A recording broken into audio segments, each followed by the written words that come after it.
నామానికి మహిమ కలుగును గాక. హల్లెలూయా హల్లెలూయా. ప్రార్థన చేసుకొని వాక్య భాగాలను ధ్యానించుకుందాం. పరిశుద్ధుడా, ప్రేమ నమ్మకం కలుగు తండ్రి, మీ ఘనమైన శ్రేష్టమైన నామానికి వేలాది స్తుతులు స్తోత్రములు చెల్లించుకుంటున్నాం ప్రభా. ఇంతవరకు ప్రభా పాటల్లోనూ ఆరాధనలోనూ మీ యొక్క సన్నిధి తోడుగా ఉంచి నడిపించినందుకు మీకు స్తుతులు చెల్లించుకుంటున్నామయ్యా. నాయన కొంతసేపు ప్రభా ఈ యొక్క అమూల్యమైనటువంటి మాటలు మేము ధ్యానించుకొని చూడగా దేవా, వాటిని నాయన ఏది అవసరమో ప్రభా దాన్ని నాయన మేము గ్రహించటకు జ్ఞానాన్ని చేయండి. వింటున్నటువంటి తండ్రిని బిడ్డలకు తండ్రి మరిదిగా నైనా నిలవబడినటువంటి నాకు మీ యొక్క తండ్రి ప్రభా కృపను తోడుగా ఉంచి మీ యొక్క ఆత్మ అభిషేకం అనుగ్రహించి మహిమ పొందమని యేసు నామములో ప్రార్థించి వేడుకొచ్చున్నాం తండ్రి. ఆమేన్. హల్లెలూయా హల్లెలూయా హల్లెలూయా. 2025 సంవత్సరము మొదటి నెల జనవరి నెల అంతా కూడా దేవాది దేవుడు మనల్ని కాపాడి రెండవ నెలలోని రెండవ దినంలోనికి మనల్ని ప్రవేశపెట్టినటువంటి దేవునికి మనం ఎంతగానో స్తుతులు చెల్లించాలి. ఈ యొక్క దినాన్ని మనం చూసినట్లయితే జనవరి నెలలోని అనేకమైనటువంటి పరిస్థితులు ప్రకృతిలోని కలిగి ఉన్నవి. లాస్ ఏంజల్స్ అనేటువంటి గొప్ప పట్టణం ఆ యొక్క ఉగ్రత చెప్పాలంటే చాలా వరకు సేవకులందరూ కూడా దేవుని యొక్క మాటలను బట్టి లేదా అక్కడ కలిగినటువంటి పరిస్థితిని బట్టి మోసపోకుడి దేవుడు వెక్కిరింపబడ్డు అని చెప్పి అక్కడ ఉన్నటువంటి ప్రజలు దేవునికి వ్యతిరేకంగా ఏమైతే చేసి ఉన్నారో దాన్ని బట్టి అనేకమైనటువంటి దేవుని యొక్క వాక్యాలు పరిశుద్ధ గ్రంథం నుంచి తీసి మనకి ఎన్నో హెచ్చరికలు చేసి ఉన్నారు. ఆ యొక్క లాస్ ఏంజల్స్ అనేటువంటి ప్రాంతము అగ్ని ప్రమాదానికి గురై ఈ దినానికి కూడా ఎన్నో రకాలైనటువంటి అక్కడ పరిస్థితులు ఏర్పడి ఉన్నాయి. అయితే ఇంకా భయంకరమైనటువంటి పరిస్థితులు మనకి రాబోతున్నాయి. ఇదంతా కూడా మనం చూసినట్లయితే ప్రకటన గ్రంథంలోని భక్తుడైనటువంటి యోహాను గారికి దేవుడు తన దర్శనాన్ని చూపిస్తూ భవిష్యత్తులో మనకి ఏం జరిగింది, వర్తమానంలోని ఏం జరగబోతుంది అంటే క్షమించాలి, జరిగినది, జరుగుతున్నది, జరగబోవునది వీటి గురించి ప్రకటన గ్రంథంలో మనకి తెలియచేయబడింది. దేవుని రాకడకు మనము ఎంతగానో సమీపంగా ఉన్నాము. సమయాన్ని వ్యర్థంగా పోనివ్వకుండా సద్వినియోగం చేసుకోమని ఎఫెసీ పత్రికలో పౌలు గారు చెప్పినట్లుగా ఇప్పుడు ఉన్నటువంటి ప్రజలందరూ కూడా సమయాన్ని దేనికి వాడుకుంటున్నారు అని అంటే వారి యొక్క కుటుంబ జీవనోపాధి నిమిత్తము వారు కష్టపడి ఉద్యోగాలు చేయడం కొరకు లేదంటే తమ బిడ్డలకి కొంత ధనము వెనకేయడం కొరకు ఇళ్ళు కట్టుకుంటూ వివాహాలు చేసుకుంటూ వాళ్ళ ఇష్టానుసారంగా నోవాహు దినములలో ఏమైతే జరిగిందో పెళ్లికి ఇచ్చుకోవడము, ఇళ్ళు కట్టుకోవడము, ఎవరికి ఇష్టం వచ్చినట్లుగా వాళ్ళు తిరగడము, ఎవరి సంపాదన నిమిత్తము వారు వేరే వేరే ప్రాంతాలు వలస వెళ్ళి సంపాదించుకోవడము, ఇటువంటివన్నీ కూడా చేస్తున్నారు. వారికి దేవుని రాకడ గురించి అయినటువంటి భయం కానీ లేదా ఈరోజు మనము మరణించినట్లయితే మన ఆత్మ ఎక్కడికి పోతుంది అనేటువంటి ఆలోచన కానీ చాలా వరకు లేదండి. ఎందుకు ఇదంతా జరుగుతుంది అని అంటే ప్రతి ఒక్కరూ కూడా ప్రభు అయినటువంటి యేసుక్రీస్తు వారిని ఎవరైతే అంగీకరించలేదో, ఆయన సువార్త ఎవరైతే వినడానికి ఇష్టపడటం లేదో లేదంటే ఆయన కొరకు ఎవరికైతే ఇంకా తెలియలేదో అటువంటి వారందరూ అనుకునేది ఏంటంటే మనం బ్రతికినంత కాలము కూడా సంతోషంగా తినడానికి, త్రాగడానికి, ఉండడానికి ఏ లోటు లేకుండా మన యొక్క శరీరంలో శక్తి ఉన్నంత వరకు కూడా మనము కష్టపడి డబ్బులు సంపాదించుకుంటూ ధనాన్ని పోగేసుకుంటూ ఇలాగా మనం బ్రతికేస్తే చాలు. చనిపోయిన తర్వాత ఏం జరుగుతుందో మనకి తెలియదు. చనిపోయిన తర్వాత మనం ఎక్కడికి వెళ్తామో మనకి తెలియదు. కాబట్టి ఉన్నటువంటి యొక్క జీవితాన్ని మనము ఎంజాయ్ చేయాలి. మనకి ఇష్టం వచ్చినట్లుగా జీవించాలి అనుకుంటూ బ్రతికేస్తున్నారు. కానీ యేసు ప్రభు వారి యొక్క సువార్తను అంగీకరించి ఆయన సొంత రక్షకుడిగా ఎవరైతే అంగీకరించి ఉన్నారో లేదా రక్షకుడుగా స్వీకరించి ఉన్నారో, ఆయన నామంలో బాప్తిసం పొంది ఉన్నారో, సంఘంలో చేర్చబడి ఉన్నారో, ఆ వారందరూ కూడా అనుకునేది ఏంటంటే ఈ జీవము యాపాటిది, ఆవిరి వంటి ఈ యొక్క జీవితము ఎంతకాలము బ్రతికినను మనము దేవుణ్ణి తెలుసుకొని ఉన్నాం కాబట్టి మనం మరణించినట్లయితే ఆ యొక్క తండ్రి దగ్గరికి వెళ్తాము. కానీ ఆయన తెలుసుకోకపోయినట్లయితే ఈ యొక్క ఆత్మ ఎక్కడి నుంచి వచ్చిందో అక్కడికి వెళ్ళదు. కాబట్టి ఆయన ద్వారానే మనకు రక్షణ ఉందని ఆయనలో జీవిస్తున్నటువంటి వారు అనేకులు ఉన్నారు. క్రైస్తవ్యం అనేది ఒక మతము కాదు, ఇది ఒక మార్గము. ఈ యొక్క మార్గంలో నడిచేవారు ఎప్పుడు కూడా అనేకమైనటువంటి శ్రమల గుండా, నిందల గుండా, అవమానాల గుండా వెళ్ళవలసి ఉంది. ఎందుకంటే ప్రభువారు తన శిష్యులతో చెప్తున్నటువంటి మాట, నన్ను ఎవడైనా వెంబడింప కోరిన ఎడల నా సిలువను ఎత్తుకొని నన్ను వెంబడించండి. ఆయన సిలువ అనగానే సిలువ శ్రమలకు సాదృశ్యం అండి. చాలా మంది ఏం చెప్తున్నారంటే యేసు ప్రభు దగ్గరికి వచ్చినట్లయితే మీకు ఉద్యోగాలు వస్తాయి, మీ ఇంట్లో ఉన్నటువంటి కష్టాలు తీరిపోతాయి, లేదంటే మీకు ఉన్నటువంటి అనారోగ్యం తగ్గిపోతుంది, కాబట్టి మీరు ప్రార్థనకు రండి, మీరు యేసు ప్రభుని నమ్ముకోండి అని చెప్పేసి సువార్తలు చేస్తున్నారు. కానీ ప్రభు వారు చెప్పినటువంటి సువార్త, మీరు సర్వలోకానికి వెళ్ళి సర్వ సృష్టికి సువార్తను ప్రకటించండి. ఏంటి ఆ సువార్త అంటే, మనం ఇంకనూ పాపులుగానే ఉంటుండగా మన కొరకు ఒకరి లోకంలోనికి వచ్చి మరణించి ఉన్నారు. ఆయన సమాధి చేయబడి 3వ దినమున లేచి ఉన్నారు. మన పాపాల నిమిత్తము మనం శిక్ష అనుభవించకుండా మన పాపాలన్నిటినీ కూడా ఆయనే మ్రాను మీద మోసుకొని పాపముగా మారిపోయి సిలువలో మరణించినటువంటి ఏకైక వ్యక్తి ప్రభు అయినటువంటి యేసుక్రీస్తు వారు. ఆయన ద్వారానే మన పాపాలకి విడుదల, మన యొక్క పాత రోత జీవితాలకు విమోచన ఉందని చెప్పి ఈ సువార్తను ఎప్పుడైతే మనం ప్రకటిస్తామో మనకి నిందలు, అవమానాలు, చాలా రకాలైనటువంటి పరిస్థితులు మనం ఎదుర్కోవాల్సి వస్తుంది. సువార్త అనేది ఎప్పుడు కూడా సాఫీగా జరిగేది కాదు. ఈ సువార్త చేసేటప్పుడు ఒక్కొక్కసారి మన కుటుంబాల్లోని ఆరోగ్య పరిస్థితులు మార్పులు వస్తాయి, లేదంటే ఆర్థిక ఇబ్బందులు కలుగుతాయి. మనకి అయిన వారితోనే మనము త్రోసివేయబడతాము. మనకి ఎవరైతే సహాయం చేస్తారో అని అనుకుంటామో వారే మనల్ని విడిచి వెళ్ళిపోతారు. అలాంటి పరిస్థితులు గుండా మనం వెళ్తూ ఈ సువార్తను ప్రకటించి ఒక్క ఆత్మైనా సరే మనం ప్రభు సన్నిధికి చేర్చినట్లయితే మనము రక్షణ పొందిన దానికి ఒక పరమార్థం ఉంటుంది. పౌలు గారు చెప్తున్నారు, అయ్యో నేను సువార్త ప్రకటించకపోతే నాకు శ్రమ అని. ఈ సువార్తను మేము ప్రకటించకపోతే మాకు శ్రమ. అయితే చాలా మంది ఏమనుకుంటున్నారంటే వీళ్ళకి ఏ పని పాటు లేదు, వీళ్ళు ఇంటి దగ్గర ఉండకుండా కష్టపడి పనిచేయడం ఇష్టం లేక ఇలా కరపత్రికలు పట్టుకొని ఇంటింటికి తిరుగుతున్నారు, వీళ్ళు మతాలు మార్పిడి చేస్తున్నారు అంటూ అనేక విధాలుగా క్రైస్తవులని అనబడిన వారిని, లేదంటే సువార్త ప్రకటిస్తున్నటువంటి సువార్థికుల్ని ఎన్నో రకాలైనటువంటి ఇబ్బందులకు గురి చేస్తున్నారు.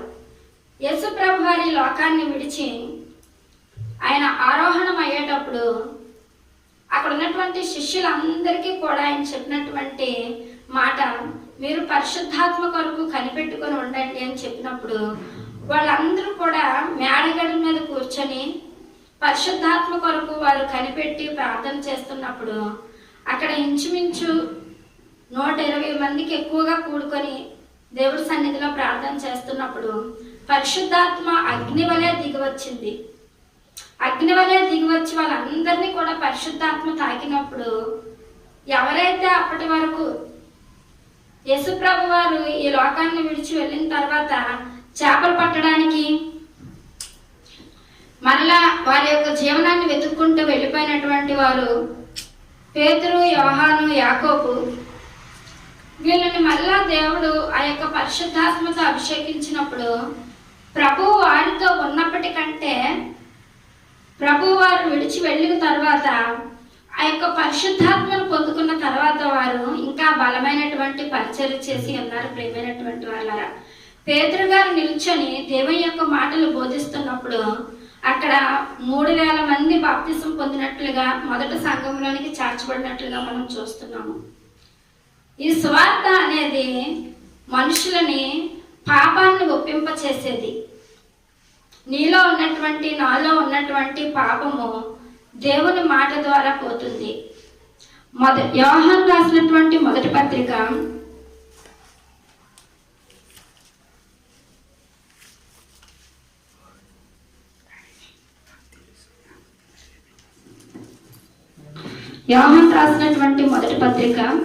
1వ అధ్యాయం 9వ వచనము, మన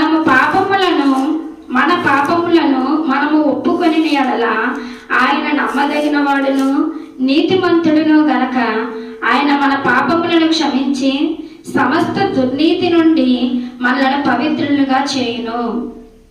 సమస్త దుర్నీతి నుండి మనలను పవిత్రులుగా చేసేది ఏంటండి? ప్రభువైనటువంటి యేసుక్రీస్తు వారి యొక్క రక్తము. ఆయన కార్చినటువంటి రక్తంలో మనకి పరిశుద్ధత ఉంది. ఆ పైవచనం చూసినట్లయితే, అప్పుడు ఆయన కుమారుడైన యేసు రక్తము ప్రతి పాపము నుండి మనలను పవిత్రులుగా చేయును. ఈ లోకంలో మనం ఎన్ని పుణ్యకార్యాలు చేసినా, ఎన్ని దాన ధర్మాలు చేసినా, లేదంటే ప్రభువైనటువంటి యేసుక్రీస్తు వారిని సొంత రక్షకుడిగా అంగీకరించకుండా ఎలాంటి పుణ్యకార్యములు కానీ, లేదంటే నువ్వెంత మంచి ప్రవర్తన కలిగి ఉన్నప్పటికీ కూడా పుట్టినటువంటి ప్రతి వ్యక్తిలోని కూడా పాపంతోనే పుట్టి ఉంటాం. మనం పుట్టినదే పాపము. అలాగే మనం జీవిస్తున్నటువంటి సమాజం పాపంగా మనల్ని మార్చివేస్తుంది. ఎందుకంటే మన పరిస్థితులను బట్టి మనము కొన్నిసార్లు అబద్ధాలు ఆడతాము. మన పరిస్థితులను బట్టి మనం కొన్నిసార్లు ఈ మాట ఆ మాట అనకూడని మాటలు మనము అంటూ ఉంటాము. ప్రతి దినము కూడా మనము ఏదో ఒక విషయంలో మనం తప్పిపోతూ పాపం చేస్తూనే ఉంటున్నాము. అటువంటి పాపము నుంచి మనం విడుదల చేసేది యేసు రక్తము. ఈ యొక్క యేసుక్రీస్తు వారు చిందించినటువంటి ఆ యొక్క రక్తం ద్వారానే మనము పవిత్రులుగా మార్చబడతాం. ప్రియమైనటువంటి వాళ్ళారా, అందుకే యోహాను గారు చెప్తున్నారు, మన పాపములను మనము ఒప్పుకొని ఎడల, మన పాపాలను మనము ఒప్పుకోవాలి. ఒప్పుకున్నప్పుడే మనం ఏమవుతామండి? పవిత్రులుగా చేయబడతాము. భక్తుడైనటువంటి దావీదు అనేటువంటి వ్యక్తి తను రాజుగా ఏర్పరచబడిన తరువాత తను ఒక పాపం చేసి ఉన్నాడు. తను చేసినటువంటి ఆ యొక్క పాపము తనని ఒక దైవజనుడు వచ్చి హెచ్చరించిన తర్వాత, నాతాను అనేటువంటి ప్రవక్త వచ్చి హెచ్చరించిన తర్వాత, దావీదు నేను ఒక రాజునే కదా, దేవుడు నన్ను అభిషేకించాడు, తన సేవకుని పంపించి నన్ను అభిషేకించాడు, కాబట్టి నేను చేసినటువంటి యొక్క పాపము పెద్ద లెక్కల్లోనికి రాదు. నేను దేవుని కొరకు ఎన్నో మంచి కార్యాలు చేశాను. గొల్యాతును చంపాను, ఆ యొక్క ఫిలిస్తీన్ల నుంచి ఇశ్రాయేల్ ప్రజలను రక్షించడానికి గొల్యాతును చంపాను, ప్రాణానికి తెగించి నేను ఇది చేశాను. కాబట్టి దేవుడు నన్ను ఈ విషయంలోని క్షమిస్తాడు అని అనుకోలేదు. కానీ దావీదు, నాతాను ప్రవక్త వచ్చి తన యొక్క పాపాన్ని చెప్పినప్పుడు దావీదు తన హృదయంలో తాను ఎంతగానో దేవుడి సన్నిధిలో ప్రార్థించినట్లుగా మనం చూస్తాము. 51వ కీర్తనలో మనం చూసినట్లయితే, నేను పుట్టినదే పాపము. చూద్దాం 51వ కీర్తన.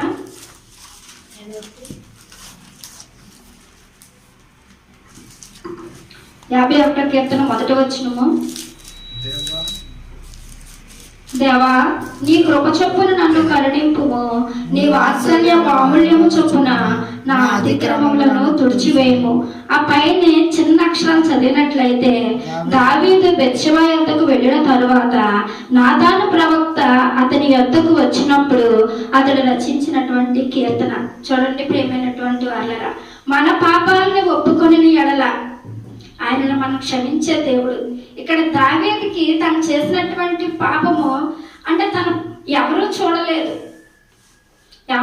చూడలేదు, లేదంటే నన్ను ఎవరూ గమనించడం లేదు, నేను ఒక రాజును కదా, ఈ యొక్క చేసినటువంటి పాపాన్ని నేను కప్పేసుకుంటాను అని చెప్పి దావీదు అనుకున్నాడు. కానీ దేవుడు తన యొక్క సేవకుడు నశించిపోవడము, లేదంటే దావీదుకి దేవుడు ఇచ్చినటువంటి ఆ యొక్క వాగ్దానము దావీదు ద్వారా నెరవేరాలి కాబట్టి దేవుడు తన యొక్క ప్రవక్తని, నాతాను అనేటువంటి ప్రవక్తని దావీదు దగ్గరికి పంపించినప్పుడు దావీదు ఎంతగానో పశ్చాత్తాపడుతూ రాసినటువంటి కీర్తన ఇది. నా అతిక్రమములను తుడిచివేయుము ప్రభువా, నేను చేసినటువంటి అతిక్రమము నువ్వు క్షమిస్తేనే తప్ప నేను పవిత్రుడు కాలేను, నువ్వు దానిని కడిగి వేస్తేనే తప్ప నేను పవిత్రుడును కాలేను అలాగని చెప్తూ, నా దోషం పోవునట్లు నన్ను బాగుగా కడుగుము, నా పాపము పోవునట్లు నన్ను పవిత్రపరచుము. ఈ రోజు మనం ప్రార్థన చేస్తే మా పాపాలను క్షమించండి, మా పాపాలను క్షమించండి అని ప్రార్థన చేస్తాం. కానీ వ్యక్తిగతంగా ప్రభువా నా యొక్క పాపాన్ని క్షమించు, నేను చేసినటువంటి యొక్క తప్పు నుంచి నన్ను రక్షించావు అని చెప్పి మనం వ్యక్తిగతంగా ఎవరిని కూడా ప్రార్థన చేయలేకపోతున్నాం. ఎందుకంటే ఒప్పుకోవడానికి ఎవరు కూడా ఇష్టపడరు. మనలో ఏదైనా తప్పు ఉంది అని అంటే మన చుట్టూ ఉన్నటువంటి వారందరినీ మనం వేలెట్టి చూపిస్తాము. మనం చేసినటువంటి తప్పును మనం ఒప్పుకోకుండా అలా చేయడం వల్ల నేను ఇలా చేశాను.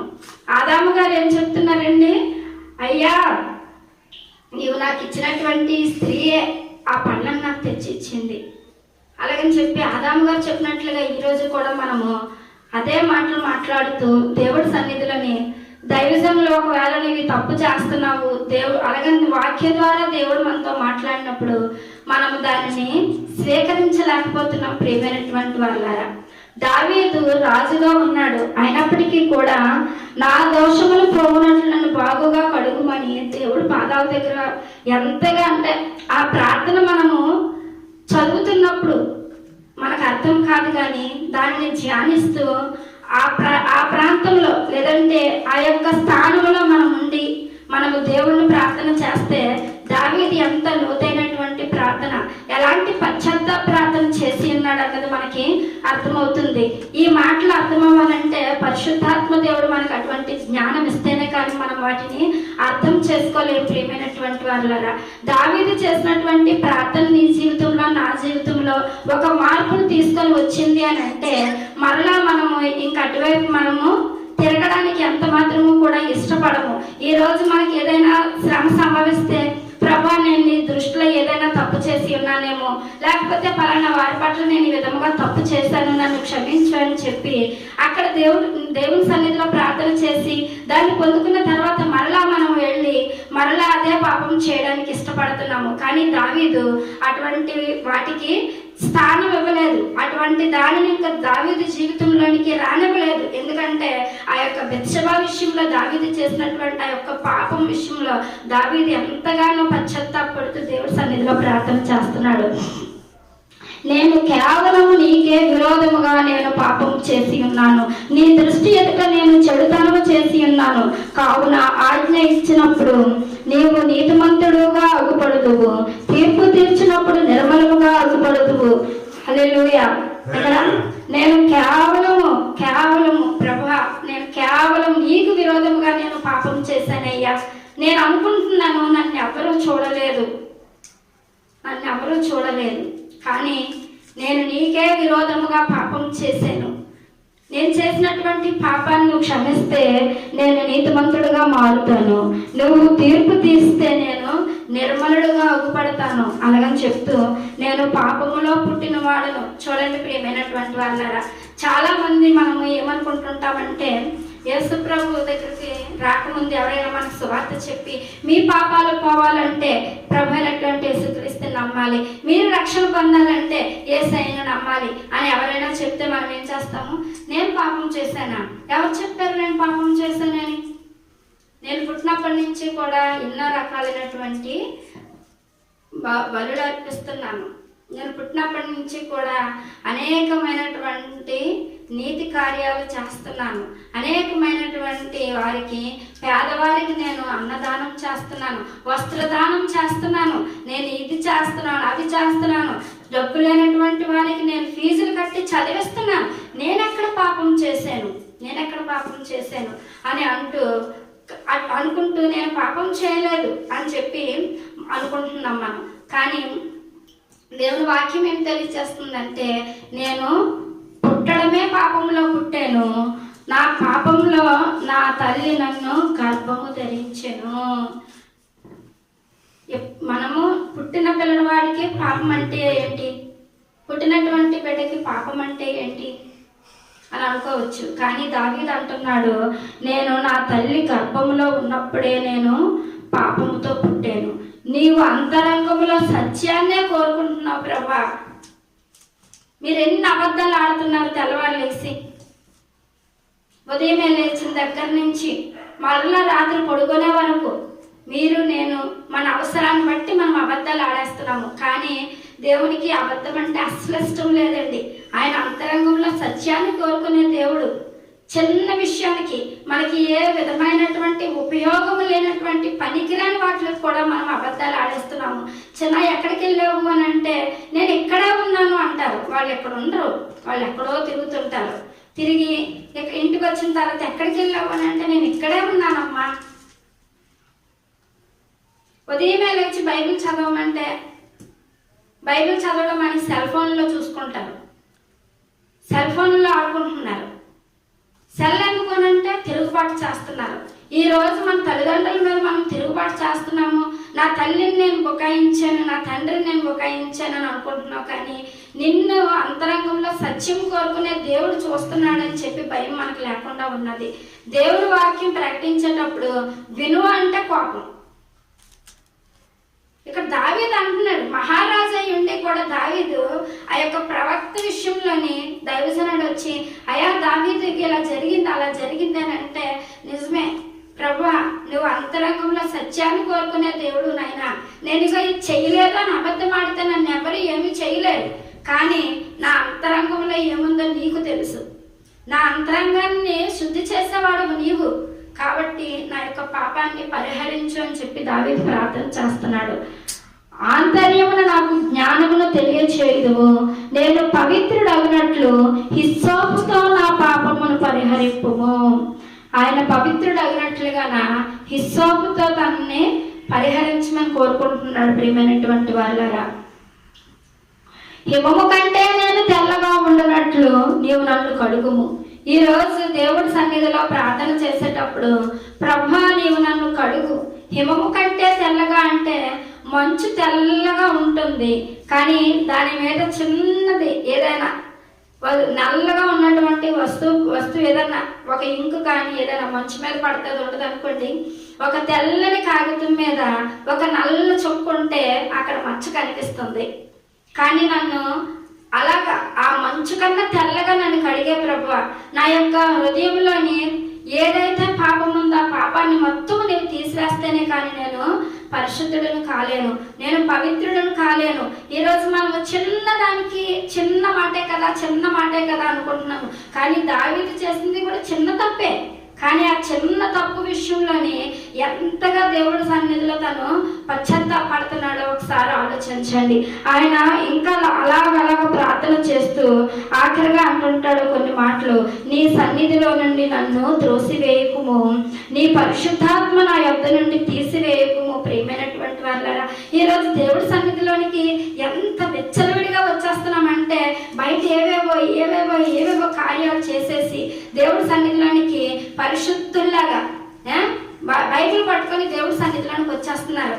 వారి పాత జీవితము, వారి త్రాగులు కానీ, వారి అబద్ధాలు కానీ, వారు చేయవలసినటువంటి దేవునికి అసహ్యమైనటువంటి కార్యాలు ఏమీ విడిచిపెట్టట్లేదు. ఆదివారం దేవుడి సన్నిధిలోనికి వచ్చేటప్పటికి దేవుడి సన్నిధిలో దేవుడు ఉన్నాడన్నటువంటి భయం లేకుండా విచ్చలవిడితనంగా దేవుడి సన్నిధిలోనికి వచ్చి ప్రార్థన చేశాడు, పెద్దలుగా చలామణి అయిపోతూ ఇక్కడ ఎలాంటి యవనస్తులైనటువంటి వారు బయట కాలేజీలకు వెళ్ళేటప్పుడు ఇంటి దగ్గర ఉన్నప్పుడు ఎలా తిరిగినా సరే బైబిల్ పట్టుకొని దేవుడి సన్నిధిలోకి వచ్చేస్తున్నారు. కానీ దావీదు అంటున్నాడు, నీ సన్నిధిలో నుండి నన్ను త్రోసివేయకు ప్రభువా, నీ సన్నిధిలో నుండి ఈరోజు మీకు భయం ఉంది అసలు? దేవుడి సన్నిధి అంటే ఏంటి? దేవుడి సన్నిధిలో మనం భయభక్తులు కలిగి జీవించాలి అనేటువంటి భయం లేకుండా మనం జీవిస్తున్నాము. దేవుడి సన్నిధిలోనికి వచ్చేటప్పుడు ఏదో ఒక మనుషులతో వచ్చినట్లుగా, ఒక మనుషులతో కలిసిపోయినట్లుగా మనం వచ్చేస్తున్నాం. కానీ ఆయన ఎంత పరిశుద్ధుడు, ఆయన ఎంత పవిత్రత కలిగినటువంటి వాడు. ఆయన దగ్గరకు వెళ్ళే వాళ్ళు మనం ఎలా ఉండాలి అనేటువంటి ఆలోచన లేదు, భయం లేదు, భక్తి లేదు దేవుడి సన్నిధిలోకి వస్తున్నటువంటి వారు. అందువల్లే కదా అన్యజనుల మధ్య నా నామం దూషింపబడుతుంది అని దేవుడే చెప్తున్నాడు. మన వల్లే కదా అన్యజనుల మధ్యలో ఆయన నామం దూషింపబడుతుంది. ప్రియమైనటువంటి వాళ్ళారా, తెల్లవారు లేస్తే ప్రార్థనకు వెళ్ళినప్పుడు కూడా మనం సెల్ ఫోన్లు వదలము, ప్రార్థనకు వచ్చినప్పుడు కూడా మనం సెల్ ఫోన్లు విడిచిపెట్టము. సెల్ ఫోన్లతోనే మన జీవితాలు మొదలవుతున్నాయి. ఆ సెల్ ఫోన్లతోనే ఏదో ఒక రోజు మన జీవితం కూడా అంతమైపోద్ది. చూసినటువంటి వాళ్ళు ఏమనుకుంటున్నారు, వీళ్ళు ప్రార్థనకు వెళ్తున్నారు కానీ ఆ పిల్లల చేతిలో సెల్ ఫోన్లే, వాళ్ళ ఇష్టానుసారంగా సెల్ ఫోన్లతో ఆడుతున్నారు. వాళ్ళ తల్లిదండ్రులు ఎంత బాధపడుతున్నారని చెప్పేసి చూసినటువంటి వాళ్ళకి తెలియదు, వాళ్ళకి ఎంతగా చెప్తున్నారు అన్నది చూసినటువంటి వాళ్ళకి తెలియదు. కానీ ఆ కుర్రాడు చేతిలో ఉన్నటువంటి ఫోను, ఆ అమ్మాయి చేతిలో ఉన్నటువంటి ఫోను వాళ్ళ జీవితంలోని సాక్ష్యాన్ని కూడా మూసివేస్తుంది, సాక్ష్యం కూడా చంపేస్తుంది. ఎందుకంటే దేవుడి సన్నిధిలో ఆరాధనలు చేస్తున్నారు, దేవుడి సన్నిధిలో బైబిల్ చదువుతున్నారు, దేవుడి సన్నిధిలో ప్రార్థన చేస్తున్నారు.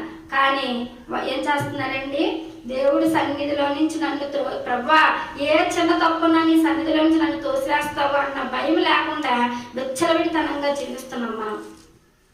దావీదు అంటున్నాడు, ప్రభా నీ సన్నిధిలో నుంచి నన్ను త్రోసివేయకుము, నీ పరిశుద్ధాత్మ నా యొద్ద నుండి తీసివేయకుము. ఆ యొక్క పరిశుద్ధాత్మ అన్నది మనలో ఉంటే మన పాపాలను మనం ఒప్పుకుంటామని యోహాను మొదటి పత్రికలో మనం చదివాము. ఆ పరిశుద్ధాత్మ మనలో ఉన్నప్పుడు పరిశుద్ధాత్మ మనకి అనేకమైనటువంటి మర్మాలు తెలియచేస్తుంది. మనం ఏం చేస్తున్నాము, ఎవరితో ఏం మాట్లాడుతున్నాము, ఎవరిని ఏ విధముగా బాధపడుతున్నాము అన్నది ప్రతిదీ కూడా మనకి తెలియచేస్తుంది పరిశుద్ధాత్మ. ఆ యొక్క పరిశుద్ధాత్మ మన దగ్గరకు వచ్చి నువ్వు తప్పు చేస్తున్నావు అనేసి చెప్పి మనకి తెలియచేసినప్పుడు మనం ఏం చేస్తామంటే, ప్రభువా నిజమే, దావీదు వలె మన పాపాలను ఒప్పుకోవడానికి ఇష్టపడతాం. నువ్వు ఒకవేళ ఆ పాపాలని నువ్వు విడిచిపెట్టడానికి కానీ ముఖ్యంగా ఒప్పుకోవడానికి నువ్వు ఇష్టపడట్లేదు అని అంటే నువ్వు పరిశుద్ధాత్మ లేనటువంటి వ్యక్తివి. నీలో పరిశుద్ధాత్మ లేకపోతే నువ్వు దేవుడి సన్నిధిని నువ్వు అనుభవించలేవు.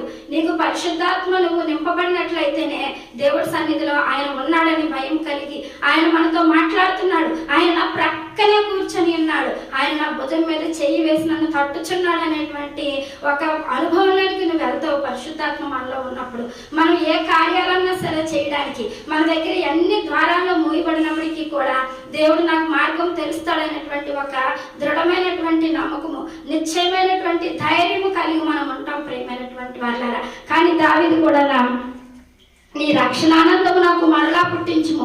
ఏమి దావీదు రక్షణ పొందుకొని ఉన్నాడు కదా, మరి ఆ పాపం ఉండడం వల్ల తనలోని ఆ యొక్క రక్షణ పోయిందని చెప్పి దావీదు అంటున్నాడు. ప్రియమైనటువంటి వాళ్ళారా, మనం నెలంతా ఏవో ఏవో ఏవో ఎక్కడెక్కడో మన జీవనోపాధి నిమిత్తము, మన కుటుంబం నిమిత్తము, మన పరిస్థితుల నిమిత్తము ఏవేవో పనులు చేసేస్తున్నాము. దేవుడి సన్నిధిలోనికి వచ్చి మరలా ఆ యొక్క రొట్టెను ద్రాక్షారసమును ఏమి ఎరగినటువంటి వాళ్ళలాగా తీసేసుకుంటున్నాము. కానీ దావీదు అంటున్నాడు, మరలా నీ రక్షణానందము నాకు పుట్టించు, నీ రక్షణానందము నాకు కలుగు చేయి ప్రభువా, సమ్మతి గల మనస్సు కలుగు చేసి నన్ను దృఢపరచుము. దేవుని యొక్క రక్షణ మనం పొందుకున్నామంటే సమ్మతి గల మనస్సు మనకు దేవుడు అనుగ్రహిస్తాడు. ఆ మనస్సు మనకు అనుగ్రహించినప్పుడు మరలా రక్షణ మనం కోల్పోవడానికి ఎంత మాత్రము కూడా ఇష్టపడం. ప్రియమైనటువంటి వాళ్ళారా, దావీదు అసలు ఎక్కడి నుంచి వచ్చాడు అని అంటే ఒక గొర్రెల దొడ్డిలో నుంచి దావీదుని దేవుడు పిలిచాడు. దావీదుని దేవుడు కోరుకున్నటువంటి వ్యక్తి, అలాంటి వ్యక్తి మరి దేవుడే నన్ను పిలిచాడు కదా అని చెప్పి తను పాపం చేసినాడు, తన పాపాన్ని తను కప్పుకోలేదు. ప్రియమైనటువంటి వాళ్ళారా, ఈ రోజు మనం ఏం చేస్తున్నామంటే, నేను ప్రభు అయినటువంటి యేసుక్రీస్తు నామములో నేను రక్షణ పొందాను కదా, ఆయన నన్ను క్షమిస్తాడు, ఆయన నన్ను తన కృపచేత నన్ను కాపాడుతున్నాడని చెప్పి మనం చేసిన ప్రతిదీ కూడా దేవుడి సన్నిధిలో ఒప్పుకొని దానిని విడిచిపెట్టడం మానేసి మరలా మనం మన గత జీవితంలోనికి వెళ్ళి మరలా మనం వెనక్కి చూసుకున్నట్లయితే రోజు రోజుకి మనం ఒప్పుకున్న పాపాల కన్నా మనం చేస్తున్నటువంటి పాపాలే ఎక్కువైపోతున్నాయి ప్రియమైనటువంటి వాళ్ళ. ప్రభు బలని ఈ వారం తీసుకొని మరలా వచ్చే నెల మరలా మనం బల తీసుకునేటప్పటికి మరలా మన పాపాలు మన వెనకాల ఇంకా అలాగా చిట్టాలా పెరుగుతున్నాయి తప్ప మనలో మార్పు లేదు. మనలో మార్పు ఉన్నట్లయితే దావీదు వలె మనము దేవుని యొక్క రక్షణ కార్యాలు చూడడానికి ఇష్టపడతాము. రక్షణ మరలా మన జీవితంలో నూతనంగా ఎప్పుడైతే పుడుతుందో, నువ్వు బాప్తిసం తీసుకున్న దినాన్ని ఎలాంటి సంతోషాన్ని అయితే కలిగి ఉన్నావో, నువ్వు మరణించే వరకు కూడా అదే సంతోషాన్ని నువ్వు కలిగి ఉంటావు. నువ్వు దేవుని యొక్క మాటని ఎంత మాత్రము కూడా నిర్లక్ష్యం చేయవు. సేవకులు నీతో మాట్లాడేటప్పుడు నీ హృదయంను, అక్కడ పేతురు గారు దేవుని యొక్క మాటలు ప్రసంగించేటప్పుడు వారి హృదయాలు నొచ్చుకున్నాయట, వారి హృదయాలు పొడవబడ్డాయట. ఈరోజు ఎవరి హృదయాలు పొడవబడుతున్నాయండి? ఎవరి హృదయాలు నొచ్చుకుంటున్నాయండి? అయ్యో ప్రభు నా కొరకు రక్తం కార్చాడు, అయ్యో ప్రభు నా కొరకు ముళ్ళ కిరీటం ధరించి ఉన్నాడు, ఆయన కొరడాతో దెబ్బలు తిన్నాడు, ఆయన శరీరం అంతా కూడా గాయాలు చేయబడింది అలాగని చెప్పి ఎవరమైనా జ్ఞాపకం చేసుకుంటున్నామా ప్రియమైనటువంటి వాళ్ళారా? నువ్వు ప్రతి దినము కూడా ఆయన చేసినటువంటి త్యాగాన్ని నువ్వు జ్ఞాపకం చేసుకుంటే, సేవకులు నీతో మాట్లాడుతున్నప్పుడు, నువ్వు బైబిల్ చదివేటప్పుడు ఆయన యొక్క ప్రతిబింబము నీకు కనిపించినప్పుడు, ప్రభువా నా కొరకు ఇంత త్యాగం చేస్తావా, ప్రభువా నా పాపాల నిమిత్తం నువ్వు ఎన్నో బాధలు అనుభవించి ఉన్నావా అని చెప్పి నువ్వు మరలా యొక్క పాపం చేయడానికి ఇష్టపడవు.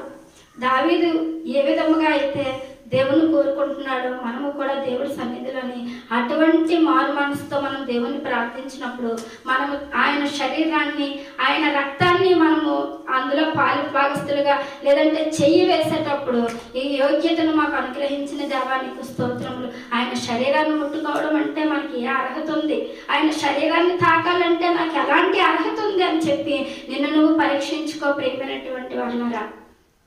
ఏ పరీక్ష లేదు, ఏ ప్రార్థన లేదు.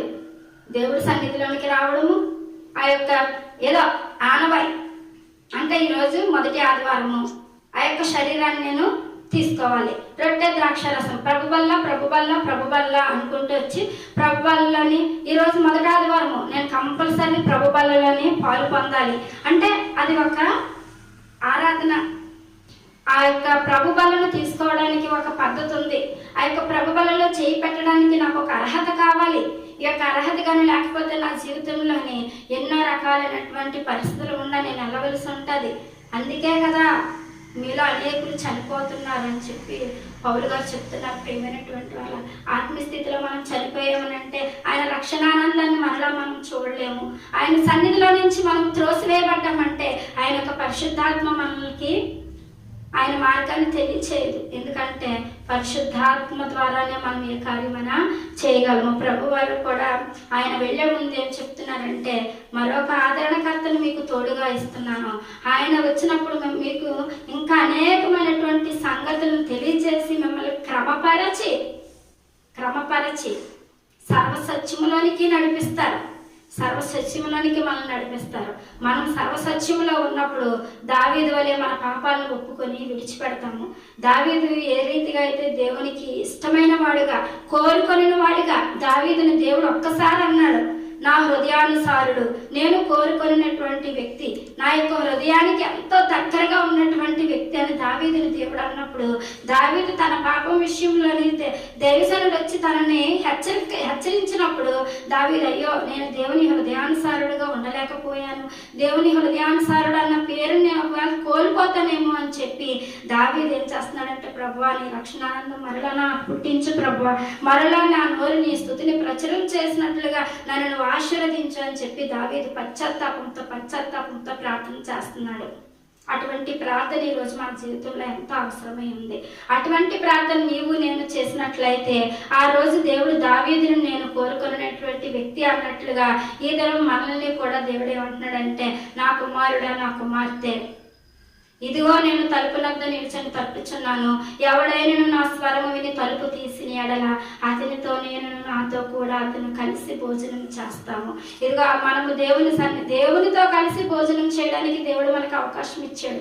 దావీదునైతే నేను కోరుకున్న వ్యక్తి నా హృదయానుసారుడు అన్నాడు. కానీ ఈరోజు నీకు నాకు ఇచ్చినటువంటి వాగ్దానము ఆయనతో కలిసి భోజనం చేయడము. నీవు నేను కలిసి ఆయనతో భోజనం చేయాలంటే, ప్రభు బలలో మనం పాలు పొందాలంటే దావీదు వలె పశ్చాత్తాపం కలిగినటువంటి ప్రార్థన ఒప్పుకొని విడిచిపెట్టాలి. కానీ ఆ యొక్క అతిక్రమాలను మనము దాచిపెట్టకూడదు. అతిక్రమములను దాచిపెట్టువాడు వర్ధిల్లడు, వాటిని ఒప్పుకొని విడిచిపెట్టువాడు కనికరం పొందును. దేవుని యొక్క కృప కనికరం మనకు తోడుగా ఉండాలంటే మన పాపాలను మనం విడిచిపెట్టాలి. అట్టి కృప దేవుడు మనందరికీ కూడా అనుగ్రహించును గాక. ఆమేన్. పరిశుద్ధుడ, ప్రేమ, నమ్మకం గల గొప్ప తండ్రి, మీకు స్తుతులు నాయన. ఇదిగో తండ్రి ప్రభా, మీరు ఇచ్చిన వాక్యాన్ని బట్టి మీకు స్తుతులు తండ్రి. దావీదు ద్వారా నాయన మీరు మాతో మాట్లాడి ఉన్నారు.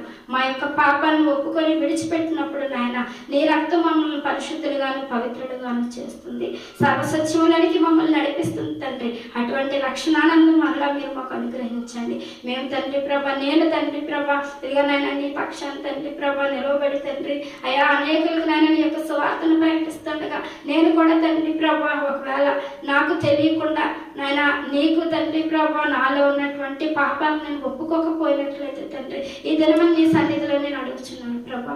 అయా నా యొక్క పాపాలను మీరు క్షమించండి తండ్రి. నీ యొక్క కుమార్తెగా నాయన నా మరలా తండ్రి ప్రభా నీ యొక్క రక్షణానందం నాకు కలిగించమని అడుగుతున్నాను ప్రభా. విన్నటువంటి వారందరూ కూడా అటువంటి తండ్రి ప్రభా ఒప్పుకోలు ప్రార్థన పాప పశ్చాత్తాపము కలిగి నాయన మరలా నీ యొక్క రక్షణానందం వారి జీవితాల్లో పుట్టించమని మీరే మహిమాగత ప్రభావాలు పొందుకోమని మా ప్రభువును రక్షకుడైనటువంటి యేసుక్రీస్తు నామమున అడిగి వేడుకొంచున్నాము తండ్రి. ఆమేన్.